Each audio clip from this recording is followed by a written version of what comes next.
Hello, welcome to Boardgames with Niramas. I'm Joseph, I'm here with Racco, and welcome to this top 5 Ark Nova. This time it's time for top 5 solo tips. So this is for you solo players out there.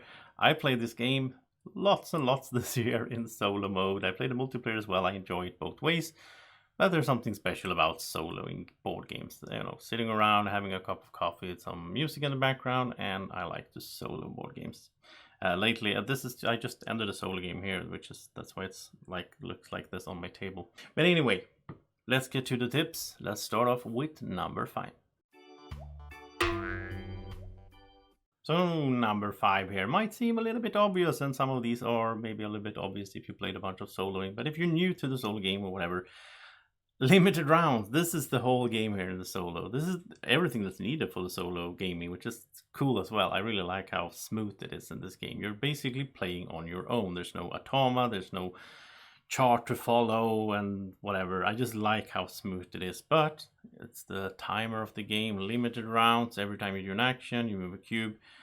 Speaking of that, I have a recommendation that I usually say in my solo playthroughs. If you haven't seen those, check out the playlist down here for the playlist of Ark Nova, where I've done solo playthroughs with all the different maps in Ark Nova, even with the Zoo map pack ones, the new ones released. So go check that out. But the tip that I always share in that one, when you do an action, take the cube, put it on the card, and someone told me this in the videos. It's not my idea to start off. I do like to slide them down a little bit as well. I like to do that. But that way, once I've done the action, then I move the cube up here, because otherwise you can get confused. Some actions are really complicated. You do a lot of things that combo wombo together.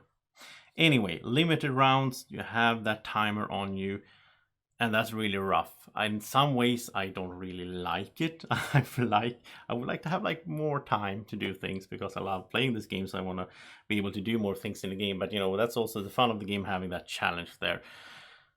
Be aware of it and plan for it, and especially with the break timing and all that, super important when you're down here. Plan out your actions. Know when you do your action here, your last action before the break, you should know what you're planning to do once this has happened and you're back here, and what is your next first action. Have the plan there in place. A bit of math and a bit of planning ahead, but that's also really fun in this game. And at number 4, it's something I wish I could say in my everyday life. Money is not an issue. But actually in the solo game, and especially if you come from playing a lot of multiplayer and you go into soloing this game, you might still be in the mindset of building a lot of kiosks, focusing a lot of income. I would say it depends. If usually I start, and that's what I recommend you to do as well, start on 20 appeal, like the rulebook suggests for the start off. And then you play through all the maps. If you can win on all the maps, then try go down to 10 or even 15 and start on that. But when you're starting on 20, you're getting a lot of income already as it is. Yeah, so 17 here. I mean, that's great, getting 17 as an income. So, and at the end of the game, I'm sitting here, usually when I do solo, I'm sitting here with a lot of money. Unless you're doing like large animals, I guess. Maybe if you're going for large animals, if that's one of your goals here and you really want to go for large animals, then maybe money is more important. But most of the time in the game in solo, money is not that big of an issue. It's not your main focus. This is your main focus, as I said in my previous, in number 5 here. So don't worry too much about that. Don't focus too much about that. I don't think in solo, I never do this action of sponsoring to break to get money. I do that in multiplayer, because in multiplayer, the break might not happen as often. I mean, when we get down here and we have just 3 actions and then there's a break, very different from the multiplayer game. So yeah, just be aware of that. And if you don't agree with me, tell me in the comment section, do you think money is an issue in the solo game? And then at number 3, X tokens. And isn't it, just before I get started, isn't it a little bit weird that they're called X tokens and they look like an X? I don't know. I thought the first time I watched the playthrough, I think it was Paul Grogan on Gaming Rules. He was the first one to put out the playthrough. It was like Tabletop Simulator, and he talked about these X tokens before I got the game. I thought he was just not referencing the correct term in the rulebook, but they're actually called X tokens, which is very strange. Anyway, let's not go down that path. So X tokens are amazing. That's what this tip is about. In the solo game especially. I mean, they're good in the multiplayer game as well. But in the solo game, this is like your lifesavers. Because you're doing association, you're putting out your guy like on 5, you're claiming a conservation project, it goes down to 1, and then you're sitting here and be like, oh, I have 3 more actions. There's no way for me to get it up to 5 again, so I can do the other one that I have. Still have all the icons over here. I could get that conservation point. That will make, X tokens so good. If you can find ways to grab them, to get them, just get them. And I will remind you also, you can do the action of like not doing anything. You can I'm not doing sponsors, I'm just moving it down to 1, and I get 1 X token. Sometimes in the solo game, that is the right thing to do. That is the proper thing to do. You might not have any good use to do other things, so just do that, get the X token, and then you can boost another action next turn. So yeah, X tokens. At number 2, we have something that is, again, a little bit different from the multiplayer game.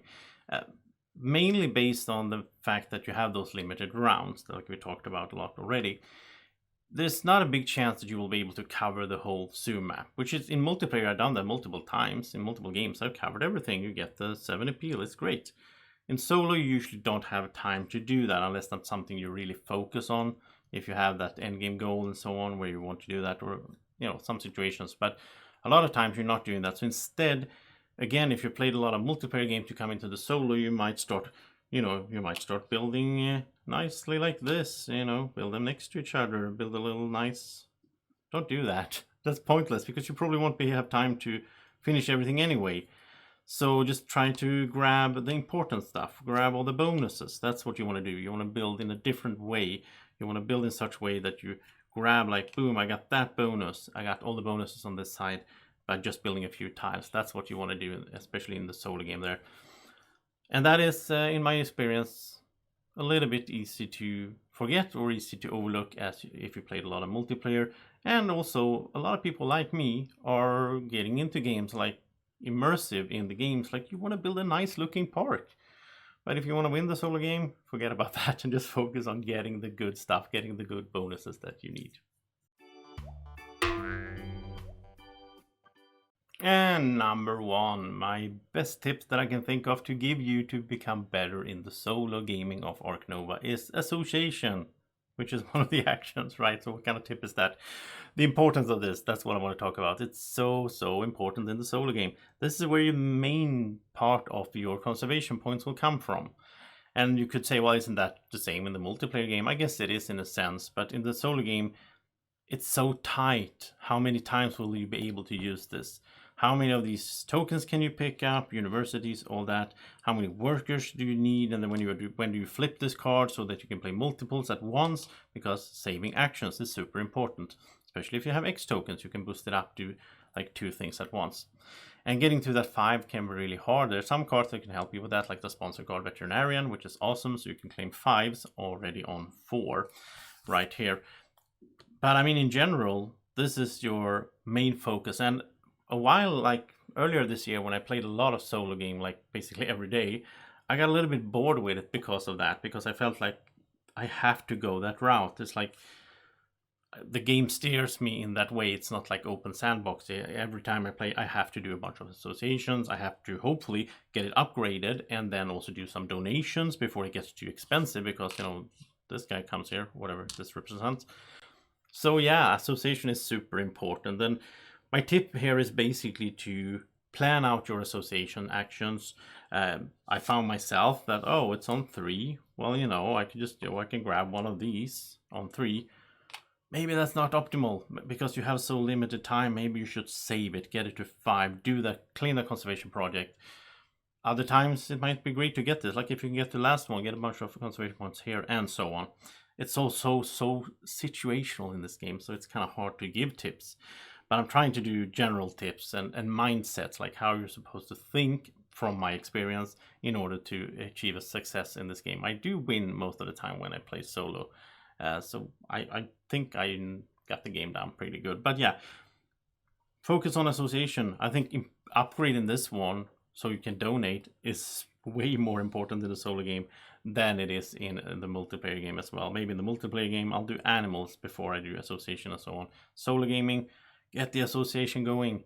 And that's my 5 tips for solo gaming in Ark Nova. If you want to get sort of more tips and so on, again, like I said, you can check out all my solo playthroughs. In there I do always talk about my how I think, why I'm doing things.